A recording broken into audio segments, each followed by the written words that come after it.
For generations, buying a house has been pitched as the ultimate milestone of adulthood. We are conditioned to see property ownership as the safest, most reliable path to financial stability. The strongest evidence supporting this comes directly from the Federal Reserve. Their data reveals a staggering wealth gap. The median net worth of a homeowner is $400,000, while the average renter sits at just $10,400. That means homeowners are 38 times wealthier than renters. That historical data obscures a modern reality.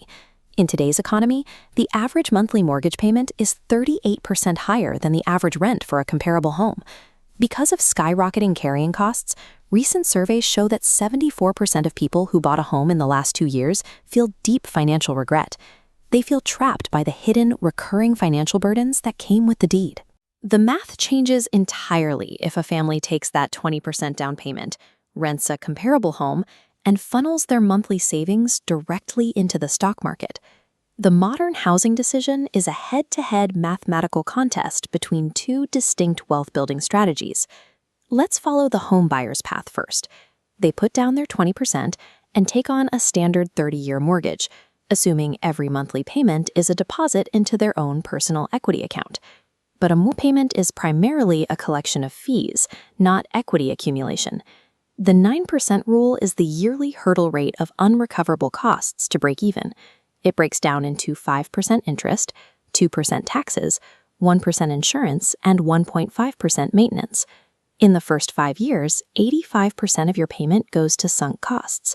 Only 15% touches the principal. In those early years, the buyer isn't actually an owner. They are essentially just renting the money from the bank and bleeding cash to carry the massive debt. Now let's switch to the renter's path.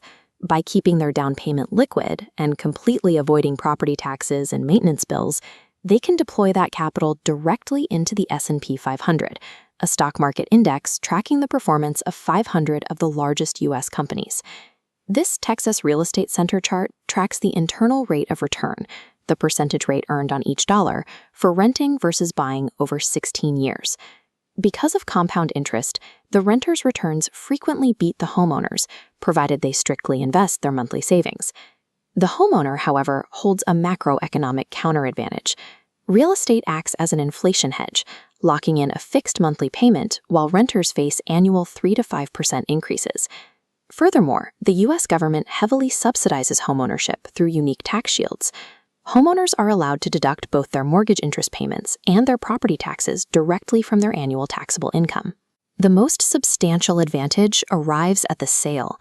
The capital gains exclusion allows married couples to pocket up to $500,000 of profit completely tax-free upon selling their primary residence. While the stock market offers the renter much higher gross returns, the U.S. tax code heavily subsidizes the homeowner. It becomes a battle between liquid compound interest and tax-sheltered leverage. The stock market offers higher potential returns paired with high risk. Homeownership acts as a low-volatility, forced savings account, but it only wins if given enough time to mature.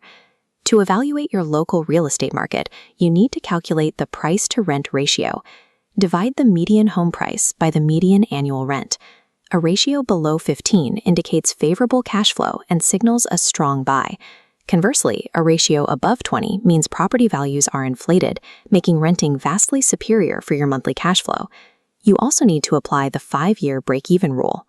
If you plan to move in less than 5 years, the upfront closing costs and the standard 6% selling fees will mathematically wipe out any equity you manage to gain. Renting isn't throwing money away, provided you invest the difference. And buying isn't an automatic ticket to wealth if you ignore the hidden costs. The right choice relies on a cold, calculated equation based on your local market data and your personal timeline.